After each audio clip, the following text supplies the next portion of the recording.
Theorem 9.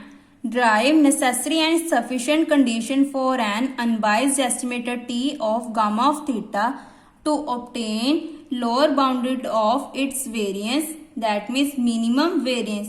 Also find such an variance. This theorem is important for 8 marks क्योंकि जो variance का formula है वो न्यूमेरिकल क्वेश्चंस के लिए इम्पॉर्टेंट है। अगर आपको ये थ्योरम 16 मार्क्स में आती है तो आपने theorem number 8 Cramer Rao inequality proof करनी है। अगर आपको 8 मार्क्स में आती है तो आपने वो थ्योरम प्रूफ नहीं करनी है। नाउ अगर आपने ये थ्योरम नहीं किया है तो डिस्क्रिप्शन में इसका लिंक गिवन है, आप वहां से देख सकते हो। प्रूफ क्या है? An unbiased estimated T of gamma of theta will attains lower bound of its variance if the sign of inequality holds in Cramer Rao inequality. ये हमने उसकी डेफिनेशन ले ली। इनइक्वालिटी मतलब इक्वल टू में, क्योंकि इसकी डेफिनेशन क्या होती है? ग्रेटर देन इक्वल टू में है। बट इस थ्योरम के लिए हमने इक्वालिटी ले ली फॉर अनबाइज्ड एस्टिमेटर के लिए। इफ एंड ओनली इफ का मतलब होता है कि हम लेके भी चल रहे हैं और प्रूफ भी कर रहे हैं। जैसे कि हम लोअर क्लासेस में करते थे, इफ एंड ओनली इफ में पहले स्टेटमेंट लेते थे तो जो सेकंड प्रूफ होता था उसको प्रूफ कर देते थे, और कन्वर्स में क्या करते थे? सेकंड जो रिजल्ट होता है या सेकंड प्रूफ होता है उसको लेके चलते हैं, और लास्ट में जो फर्स्ट रिजल्ट आता है उसको प्रूफ कर देते हैं। और इसका मतलब क्या आता है? इफ एंड ओनली इफ हम लेके भी चल रहे हैं और साथ में उसका कन्वर्स भी प्रूफ कर रहे हैं। सो ये हमारा डिवाइड में है तो उधर जाके मल्टीप्लाई में इसकी हमने वैल्यू पुट कर दी। Variance of T is equal to e of t minus E of T square, that means e of t minus gamma of theta square. यहाँ पे पुट कर दी ये term as it is. Now by Cauchy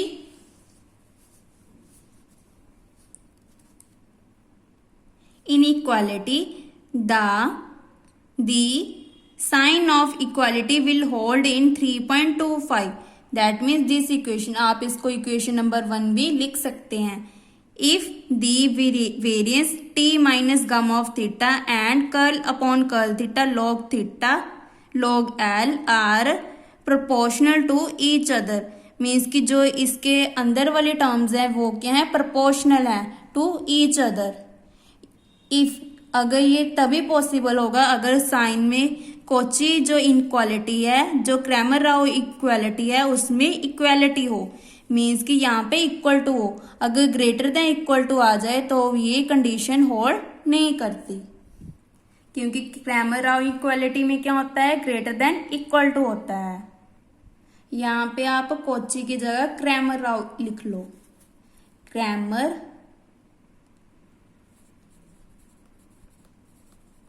Rao inequality, so that t minus gamma of theta upon curl theta log l is equal to lambda, that means ये दोनों क्या एक दूसरे के प्रोपोर्शनल है, तो इन दोनों को किसके इक्वल ले लिया हमने? लैम्डा। और लैम्डा किसका वेरिएबल है? थीटा का। सॉरी, लैम्डा किसका पैरामीटर है? थीटा का। वेयर लैम्डा क्या है? हमारा कांस्टेंट है। किससे? x1 x2 xn, but depend किस पे कर रहा है? थीटा पे। That is curl upon curl theta log L is equal to T minus gamma of theta upon lambda theta. जो डिवाइड में टर्म थी उधर जाके क्या बन गई? मल्टीप्लाई में हमने क्रॉस मल्टीप्लाई कर दी, विच इज रिक्वायर्ड कंडीशन। ये देखो हमारे पास क्या था? ये टर्म थी, इसको हम उधर ले गए।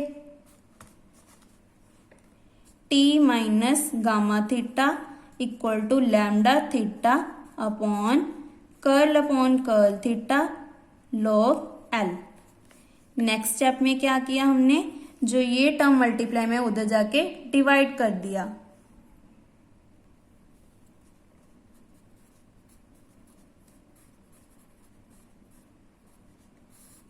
ये मल्टीप्लाई था, उधर जाके डिवाइड।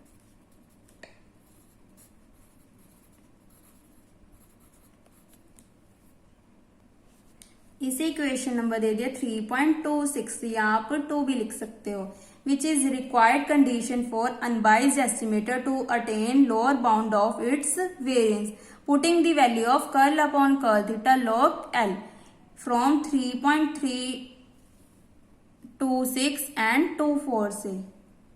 सो इसकी वैल्यू यहाँ पे पुट कर देंगे। Variance of T is equal to, यहाँ पे क्या आ जाएगा, gamma dash theta square upon E of curl upon curl theta log L की जगह क्या लिख देंगे, T minus gamma theta upon lambda theta.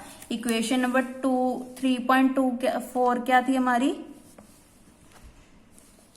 ये वाली, इसकी जगह हमने पुट कर दी वैल्यू इसकी, curl upon curl theta log L की जगह, जो हमारी ये है। यहाँ पे आप रीजन भी लिख सकते हो यूजिंग इक्वेशन 1 एंड 2, या 3.26 3.24। नेक्स्ट स्टेप में क्या किया, इसकी फॉर्मूला लगा दिया, gamma dash theta square upon, ये टर्म क्या है हमारी कांस्टेंट, तो ये एज इट इज बाहर आ गई, ऊपर क्या है स्क्वायर, तो 1 अपॉन लैम्डा थीटा स्क्वायर, और ये term as it is T minus E of T square. ये किसका फॉर्मूला होता है, वेरिएंस का, वेरिएंस ऑफ टी, क्योंकि हमने इधरली साइड किया था। Variance of T is equal to E T minus E of T square, तो यहाँ पे पुट कर दिया। ये मल्टीप्लाई में उधर जाके, सॉरी ये डिवाइड में उधर जाके मल्टीप्लाई, तो वेरिएंस ऑफ टी के equal to gamma dash theta multiply gamma lambda theta square. इन दोनों को स्क्वायर को कंबाइन कर दिया। स्क्वायर मतलब कि जो नेगेटिव टर्म्स हैं वो क्या बन जाएंगी, पॉजिटिव। अगर हम स्क्वायर के साथ स्क्वायर कैंसिल कर देते हैं तो यहाँ पे क्या आ जाता है हमारा मोड, क्योंकि मोड क्यों आता है, अगर हमारी कोई वैल्यू नेगेटिव आ जाती है तो वो मोड के साथ वो क्या बन जाएगी, पॉजिटिव। इसकी क्रोलरी क्या है, if gamma of theta is equal to theta and t is unbiased estimator of theta, then 3.26 can be written as 3.26 this one. यहाँ पे क्या लिख सकते हैं, t minus gamma of theta, क्योंकि डेफिनेशन क्या होती है अनबाइज्ड की, e of theta cap is equal to theta. So यहाँ पे हम यूज क्या कर रहे हैं, गामा ऑफ थीटा, तो gamma of theta is equal to theta, तो क्या बन गया, T minus theta upon lambda. In this case variance of T is equal to lambda theta, क्योंकि इसकी वैल्यू क्या हो जाएगी 1, क्योंकि गामा थीटा किसके इक्वल है, 1 थीटा के। अगर इसका डेरिवेटिव करेंगे विद रिस्पेक्ट टू थीटा तो इसका डेरिवेटिव हो जाएगा 1, तो 1 into lambda of theta is lambda of theta, और साथ में इसका मोड। रिमार्क क्या है इसका, the above theorem, that means theorem number 9, it is clear that if the likelihood function, likelihood function को किसके साथ डिनोट करते हैं हमेशा हम, एल के साथ। जो हमने फिशर न्यूमैन क्राइटेरिया में जो एल यूज किया था, उस एल का मतलब भी क्या था, लाइक्लीहुड फंक्शन, जो हमने यहाँ पे लिखा था लाइक्लीहुड फंक्शन। सो लाइक्लीहुड फंक्शन की नोटेशन क्या है, L. Inn express in the equation number 3.26, then t is unbiased and minimum variance bounded estimator of gamma of theta. then हमारा जो t है वो क्या है, एक तो अनबाइज्ड है और एक क्या है MVBE, minimum variance bounded estimator. क्योंकि मैंने थ्योरम में भी बताया था जो क्रैमर राव इनक्वालिटी है वो किस पे बेस्ड है, मिनिमम वेरियंस बाउंडेड एस्टिमेटर पर, और जो राव ब्लैकवेल थ्योरम है वो किस पे डिपेंड है, मिनिमम वेरियस अनबाइज्ड एस्टिमेटर पे। नेक्स्ट वीडियो में इसकी एग्जांपल्स करेंगे। Thank you.